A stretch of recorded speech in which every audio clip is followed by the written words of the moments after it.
here on this channel. So, and if I do it, then I must really, really want the book. Like, you'll know. You'll know. But, let's jump right into it because honestly, there's a lot. There's a lot. I've got 1, 2, 3, 4, 5, 6, 7, 8, 9, 10, 11, 12, 13, 14, and 15. And they're in no particular order, and they're all over the place. So, let's see. The first one that we have.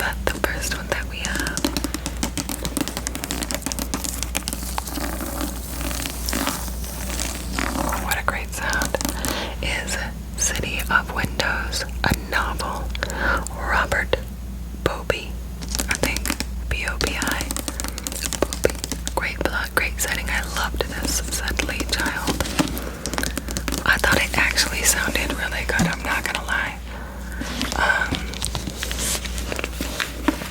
It says, during the worst blizzard in history, an FBI agent in a moving SUV in New York City is killed by a nearly impossible sniper shot.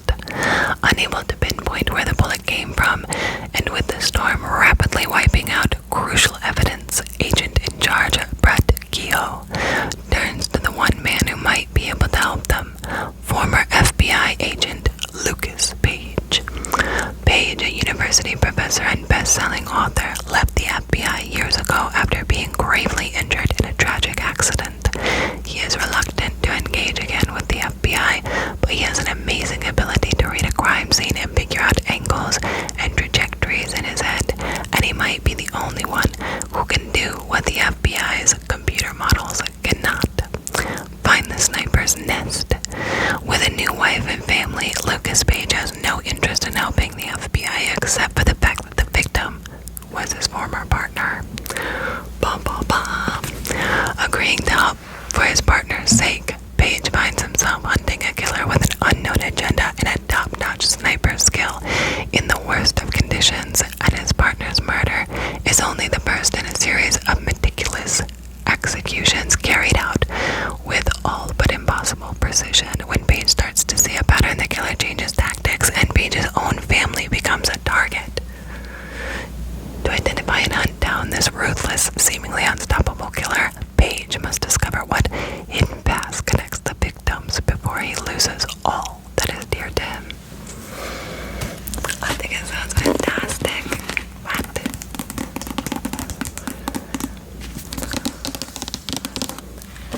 But sometimes, like, fantastic sounding books turn out kind of awful, so I'm just gonna hope for the best.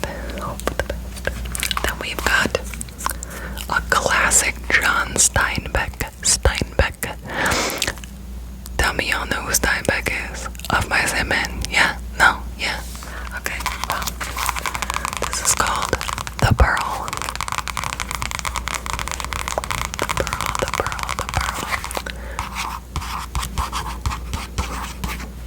The Pearl. Like his father and grandfather before him, Kino is a poor diver gathering pearls from the gulf beds that once brought great wealth to the kings of Spain and now provide Kino, Juana, and their infant son with a meager substance. Then, on a day like any other, Kino emerges from the sea with a pearl as large as a seagull's egg, as perfect as the moon. With the pearl comes hope, the promise of comfort and of security, a story of classic simplicity based on a Mexican folktale. I've not read it, but it's tiny, so it won't take me long. And I just thought, well, Steinbeck is a classic writer, so we'll see. I kinda just wanted to add it to the fact that I have some Steinbecks already. This one I got because of the name. It's another author that I was like, yep, this is one of the big greats. Sebastian Fox, called A Fool's Alphabet. He also wrote A Bird Song, which is on the top 100 list, and I have not yet gotten it. But yeah, I need to. The events of Pedro Russell's life are told in 26 chapters. From A to Z, each chapter is set in a different place and reveals a fragment of his story. As his memories flicker back and forth through time in his search for a resolution to the conflicts of his life,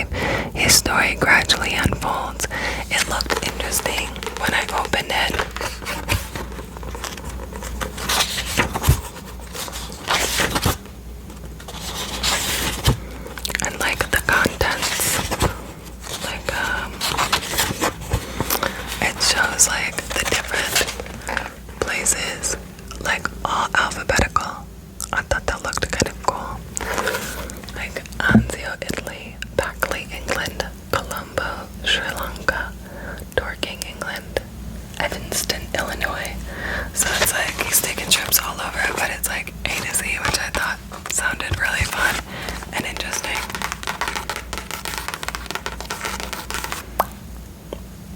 This normally went for $11.98. For those of you that don't know, because this is a Goodwill, if you have Goodwills near you, books at Goodwill, paperback are 99 cents, hardback $1.99. You're welcome. If you don't mind a used book, Goodwill is where it's at. This one's a little bit beat up, but I got it at a Goodwill and I thought it sounded fun. Called Hush Hush. I'll just have to clean it up. I'll probably take this sleeve off. I do that with a lot of my books. One of the things that I really want to learn how to do is to rebind books. I think that sounds so fun. I'd love to rebind everything that I have in leather. It'd just be so cool. Anyway, and really expensive, I'm sure. Patch's eyes were black orbs, taking in everything and giving away nothing. Not that I wanted to know more about Patch. Since I hadn't liked what I'd seen on the surface, I doubted I'd liked what was lurking deep inside. Only this wasn't exactly true. I'd liked a lot of what I'd seen.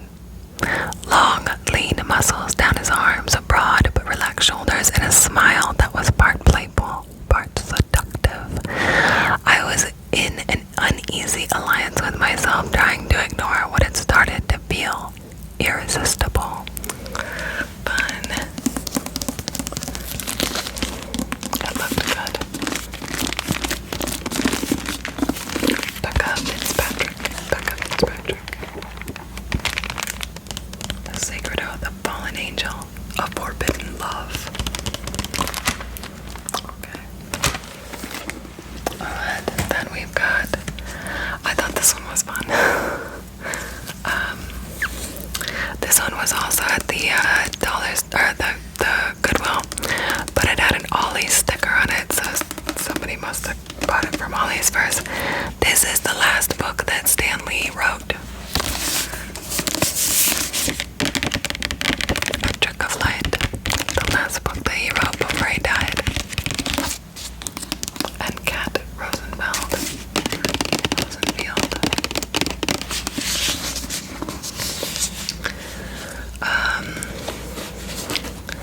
Nia, a gifted but desperately lonely hacker, is living in isolation with her strict single dad. As a social media maven, she is wildly popular and has more than 1 million friends, but they are all strangers who love her posts but know nothing about her that is real. Cameron is on a quest for YouTube fame as a vlogger focusing on exploring the mysteries of Lake Erie. While recording his latest video, he is knocked out by lightning in a freak storm that appears to defy the laws of physics. When Cameron wakens, he discovers an astonishing cyberkinetic talent, the ability to manipulate computers and electronics with his mind. After a chance meeting online, the two teenagers, one born with extraordinary gifts, one unwillingly transformed, join together to right wrongs in the world. As Nia and Cameron develop their powers and deal out reckonings, they draw the attention of dangerous forces, putting the future of the planet at risk. How fun! If you're a Marvel, yeah, Stanley's Marvel, right? He did X-Men. I know that. Anyway, can you tell I don't watch those kinds of movies much? Spider-Man is Marvel, right? Yeah. Yeah. DC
knows she's not an ideal heroine. Charlie knows he's nobody's hero.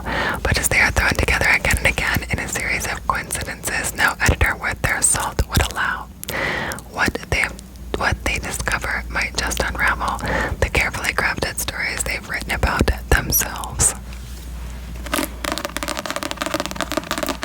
Great stuff. My mom gave me this one, actually. Lori Wilde, The Keepsake Sisters. I have no idea what it's about, but it was free, and I shall add it to my stash. Anna Drury wouldn't have believed it, but the woman standing before her was physically like her in every way. She held in her hands a keepsake baby bracelet, the same as Anna had. How could it be? Anna, with her tall, strong husband and 2 adorable children, grew up loved and secure, and she really opens her heart to others, so she embraces the idea of her newfound sister, Amelia. Everyone tells Anna to tread carefully, but Amelia is family. She sees it in the other woman's face and knows it in the depth of her soul, and family should always be welcome. Anna wants to believe that life with her newfound sister will be perfect, but just as they are bonding in a special way, Amelia reveals the reason for her reunion. Her kidneys are failing, and Anna could be her perfect match. If Anna agrees to her request, it could threaten everything she holds dear. Her marriage, her health, even her life. Faced with this dilemma, how far will she go to help her twin, the woman who is her other half, a woman she doesn't really know? That is wild. That is. Next up. Don't judge. Jamie Lynn Spears. This was a dollar store buy. Dollar store. Otherwise, I wouldn't have gotten it, but I was like, okay, curious. I always like a good autobiography. Things I should have said. It says, for most of my adult life, I have remained quiet and kept to myself, out of respect for my own family and to protect the privacy of the ones I love. When I set out writing this book over a year ago, my main objective was to tell my story in my own words and share the events that have led me to where I am. I was so excited to share my experiences as a woman, an entertainer, a mother, a wife, and the product of being a child in the business. Now I've done that and more, revealing never before heard stories of a young girl traversing family, fame, and the complexity that comes from growing up as Spears. Until recently, I've tried to avoid the spotlight and speculation, hoping to preserve the privacy I genuinely cherish. During the writing process, there have been a lot of personal life events over which I had no control that affected the safety and well-being of me and my family. Others have spoken their truth, and now I have been freed to share mine. And there's pictures in here and such. I think it could be interesting. I don't know. I know Brittany's coming out with a book soon. I heard that Millennial Magic was talking about it on her channel. I was like, okay, alright, now I know. I was really excited about this one. Y'all, it's old, but I'm stoked because I love me some Hell's Kitchen. Like, I love watching the food channel because I feel like it's another form of ASMR for me. And Hell's Kitchen is just like my guilty pleasure. I know you can be awful sometimes, but it's so valid. It's so validated. Gordon Ramsay roasting in Hell's Kitchen, temper tantrums, F words, and the pursuit of perfection. This is another Brit that I love. Just love. There's pictures in here. I just bet it'll be fun. Everyone thinks they know the real Gordon Ramsay. Rude, loud, pathologically driven, stubborn as hell. I don't see him as that at all. Especially not in his latest seasons. Now, for the first time, the world's most famous and infamous chef tells the inside story of his life. Okay. His difficult childhood, his father's alcoholism and violence, his brother's heroin addiction, his short-circuited soccer career, and his fanatical pursuit of gastronomic perfection. Everything that helped mold him into the culinary talent and media powerhouse that he is today. He also dishes the dirt on the rich and famous and takes you behind the scenes of some of the greatest restaurants. Yeah, I love him. I think he's fantastic. And he's still going strong. like he's got all these shows. Neil Shusterman. I don't remember why I know this guy, but I swear I know this name. The Schwa was here. They say his clothes blend into the background no matter where he stands. They say if you stare at him long enough, you can see what's written on the wall behind him. They say a lot of things about the Schwa, but one thing's for sure. No one ever noticed him, except me. My name is Antsy. Legit. Antsy Banano. There, and I can tell you what's true and what's not because I was there. So if you all just shut up and listen, I'll tell you everything there is to know about the Schwa, from how he got his name to what really happened with his mom. I'll spill everything, unless of course the Schwa effect wipes him out of my brain before I'm done. Sounds fun. Okay.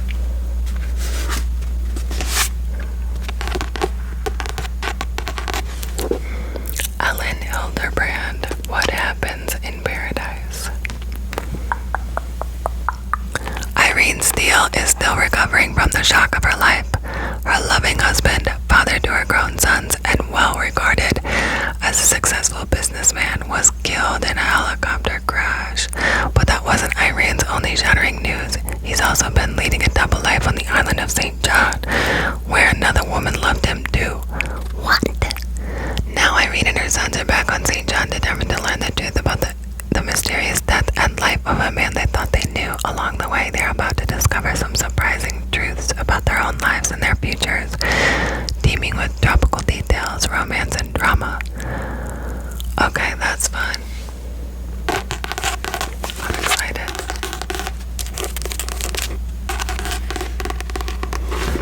This is definitely a series, and this is the second book, so it looks like I gotta collect some more.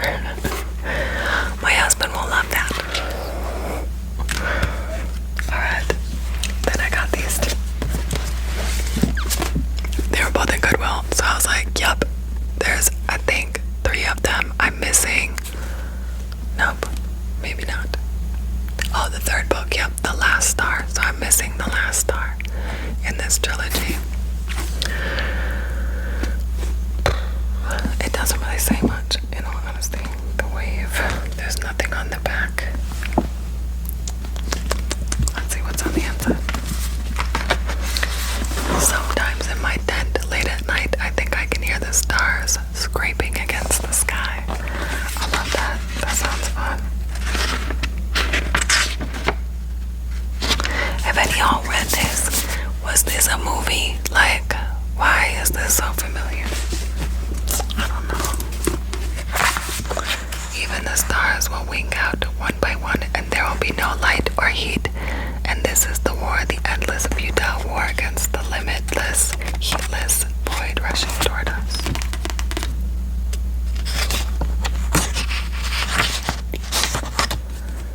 I can't see.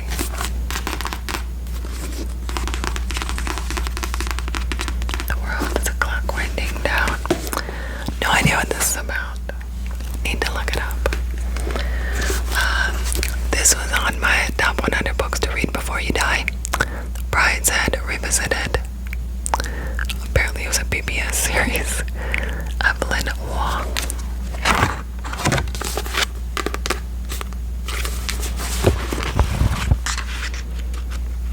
I looked this up, what it was about, a long time ago. I can't really tell you. And there's no synopsis, so yeah. If you're interested in a recommended 100 books to read before you die book, it's old as hell. No, I'm kidding. I don't really know how old it is, but I think it's old. And I'm not really 100% sure what it's about. So, last but definitely not least, we have There Will Come a Darkness by Katie Rose Poole. And that's our little cover. The Age of Darkness approaches. 5 lives stand in its way. Who will stop it or unleash it? For generations, the 7 prophets used Wars and United Nations until the day 100 years ago when they disappeared. All they left behind was one final secret prophecy foretelling an age of darkness and the birth of a new prophet who could be the world's salvation or the cause of its destruction. With chaos on the horizon, 5 lives are set on a collision course. A prince exiled from his kingdom, a ruthless killer known as the Pale Hand, a once faithful leader torn between his duty and his heart, a reckless gambler with the power to find anything or anyone, and a dying girl on the verge of giving up. One of them, or all of them, could break the world. Will they be savior or destroyer? I don't know, I thought it sounded really good actually. But this was the first book that I saw. A little map at the front. At Goodwill that I was like, ooh, that sounds really good. I'm curious.